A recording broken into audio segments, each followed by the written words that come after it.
Okay, even without a talk show to broadcast her far-left views, anti-warmonger Rosie O'Donnell has managed to tug at the hearts of her apparent new fan base, actual terrorists.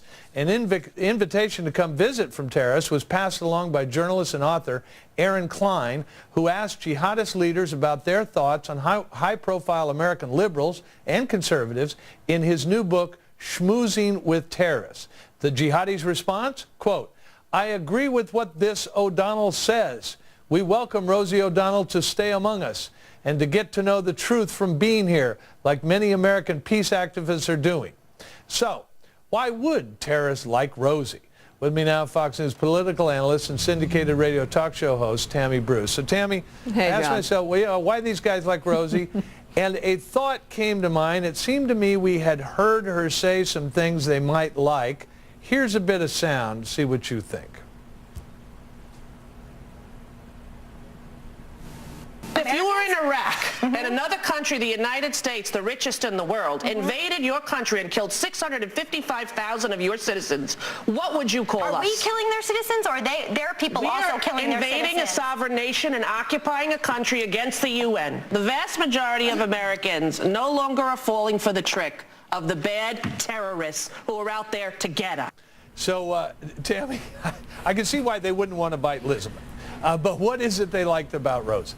Well, you know, at this point, after Ahmadinejad's visit, I wouldn't be surprised if this is a secret plan to really make true the no-gays framework in the Middle East. It'll just frighten everyone out of becoming homosexual. I mean, that's one argument.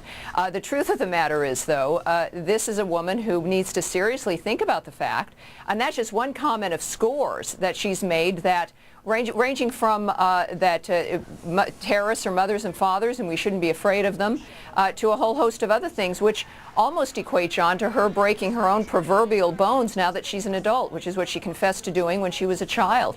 It's devolved into the pathetic, but I think that she really needs, and the people who care about her personally really need to think about intervening at this stage. When Al-Aqsa Martyrs Brigade is part of your fan club, I think that usually should give a person some pause. Well, I was going to ask you, I mean, I've been keeping an eye, waiting for Rosie to sort of disavow these guys and say that she's embarrassed that they like her.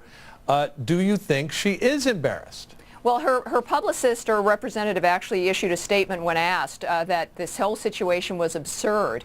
And I'm just thrilled that they finally have recognized what we've recognized now for years in dealing with the absurd.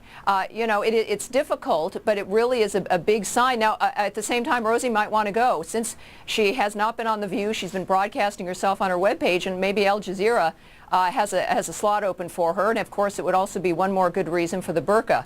I suppose the only good reason at this point, certainly. Terrorists to Rosie, we heart you.